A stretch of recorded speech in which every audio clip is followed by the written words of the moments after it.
My name is Charlotte Kühlbrandt. I am the methods lead for patient and public involvement in the Research Design Service London. Patient and public involvement means involving patients or members of the public at every stage of the research process.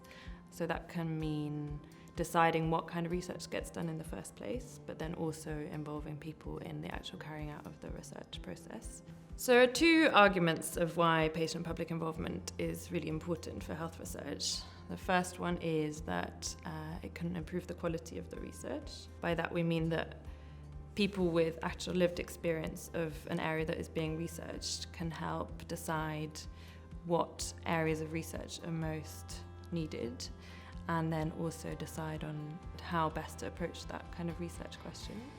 And then the second reason to involve patients or members of the public is research should be a more democratic process. So it isn't just academics and researchers sitting in universities deciding what needs to be done, but that again people who have lived experience can be involved, and that is their voices should be heard in the process. And actually when we involve people who have this lived experience, it's also more likely to be relevant and then also be translated into policy.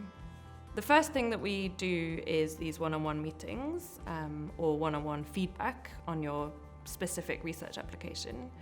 But we also offer training, so that is to a larger group of people on how to implement patient and public involvement.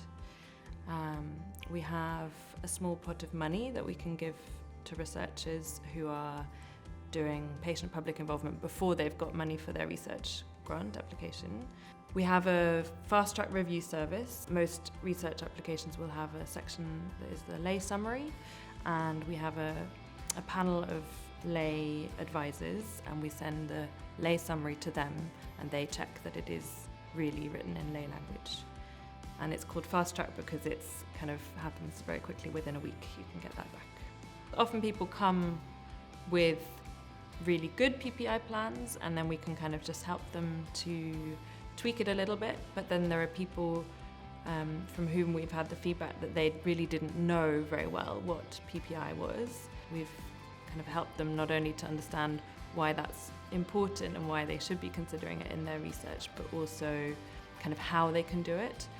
What I always tell researchers when they're kind of unsure about what is important about patient-public involvement, I kind of say that they should think about genuine areas where they are not quite sure about how they could do the research or what it would be like to be a participant in their research project, and then have those conversations about those uncertainties with people who are non-academics. Not to treat it as a kind of like a thing that they have to do, but as a thing that they can genuinely get something from.